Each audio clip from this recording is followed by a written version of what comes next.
کابینہ اجلاس کے بعد اس وقت وفاقی وزیر اطلاعات شبلی فراز بریفنگ دے رہے ہیں۔ ہوٹل کی یونین ہے، سب کو تنخواہیں سب کچھ دے دیا ہے، تو اس لحاظ سے اب اللہ تعالیٰ کے فضل سے ہمارا وہ پوری اس کی ملکیت ہے۔ تو یہ ساری جو چیمیں گوئیاں ہوتی ہیں کہ جی اس کو بیچ دیا، اس کو یہ ہو رہا ہے وہ ہو رہا ہے، وہ ساری غلط ہیں، اور ہم اس کو پورا ہمارا ایک نیشنل ایسٹ ہے وہ، اور اس کو ہم بہترین طریقے سے اس کی دیکھ بھال کریں گے۔ اس کے علاوہ بات ہوئی کیمپ آفیسز کی، ایک ایجنڈا تھا جس میں کہ اس میں کیمپ آفیسز کی بات تھی، تو پرائم منسٹر صاحب کو نے بڑی ناراضگی کا اظہار کیا کہ یہ جو اس ملک میں ایک غریب ملک جو کہ اپنی قرضوں میں ڈوبا ہوا ہے، یہاں پہ لوگوں کو کتنی تکالیف ہیں، اور جو ان کے حکمران ہیں وہ ایک ایسے طرز زندگی اختیار کیے ہوئے ہیں جو کہ کسی بھی ایون جو امیر ملک ہیں ان کے جو حکمران ہیں وہ بھی ان کی طرز زندگی بھی یہ نہیں ہے۔ مطلب ہے کہ کیمپ آفیسز کھولے ہوئے تھے ہر جگہ، جو پرائم منسٹر آیا اس نے اپنے کیمپ آفیسز، اگر وہ کوہاٹ کا ہے تو اس نے کوہاٹ میں 5 کیمپ آفیسز کھول لیے، جو ملتان کا ہے اس نے کھول لیے، اور جو سب سے چیمپئن تھے وہ تو ظاہر ہے کہ نواز شریف تھے جنہوں نے کہ مختلف کیمپ آفیسز کھولے ہوئے تھے۔ اور یعنی اندازہ کریں کہ جو ان کے جاتی عمرہ کا جو کیمپ آفس تھا اس میں کوئی 2752 پولیس کے اہلکار وہاں پہ ڈیوٹی پہ ہوتے تھے، اور ایک اہلکار پہ 50,000 روپے خرچہ آتا ہے۔ اسی طرح آصف علی زرداری انہوں نے بھی یہی کیا ہوا تھا۔ تو پرائم منسٹر صاحب نے کہا کہ جی یہ دیکھیں یہ ہو نہیں سکتا کہ آپ کے عوام کا طرز زندگی ایک طرح کا ہو اور جو آپ کا جو طرز زندگی ہے وہ شاہانہ ہو۔ یہ غریب ملک ہے تو ہم نے جو حکمران ہے انہوں نے بھی اسی طرح سے لینا ہے۔ تو انہوں نے اس بات کا اظہار کیا کہ میکسیمم جو ہے تو ایک کیمپ آفس کھول سکتے ہیں، اور اس پہ بھی جو اس کے اخراجات ہیں اس پہ کیپنگ ہونی چاہیے، یعنی کہ یہ نہیں ہے کہ جی وہ بالکل ایک کھلے طریقے سے اس پہ خرچے ہو رہے ہوں، اس کے لیے بھی لمٹ رکھنی چاہیے جو کہ ہماری اوور آل جو ہمارے ملک کی اکانومی کی سچویشن ہے اس کی بھی مظہر ہو، کہ یہ نہیں ہو کہ اس میں آپ بہت سی چیزیں آپ کر سکیں۔ تیسرا چیز تھی کہ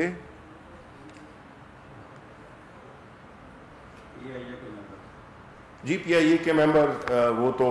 ان پہ بحث ہوئی اور ان کو اپروو کر دیا گیا،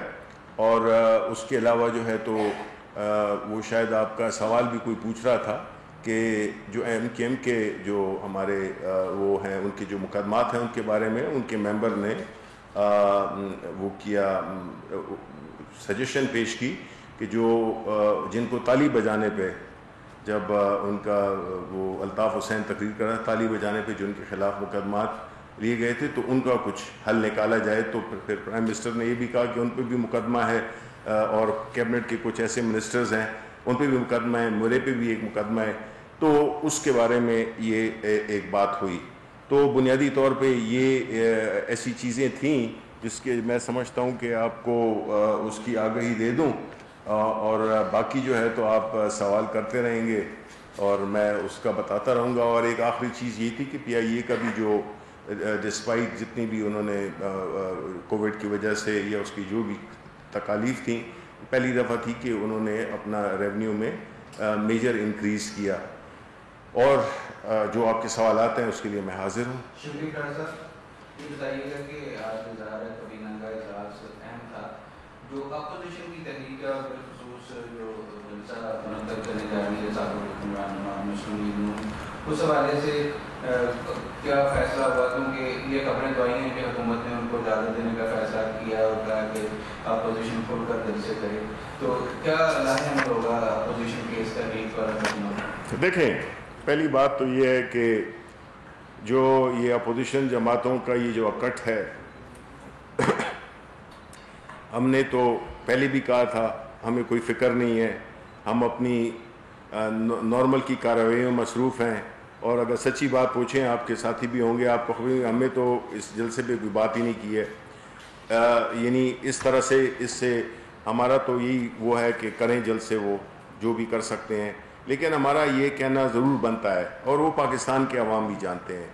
کہ ایک ایسے لوگ جن میں اکثریت پہ کرپشن کے سیریس سنجیدہ نہ صرف الزامات ہیں بلکہ ان پہ مقدمات ہیں، کچھ ضمانتوں پہ ہیں، کچھ جو ہے تو ان کی کیسز وہ کیے جا رہے ہیں، وہ ان حالات میں جب کہ ایک ملک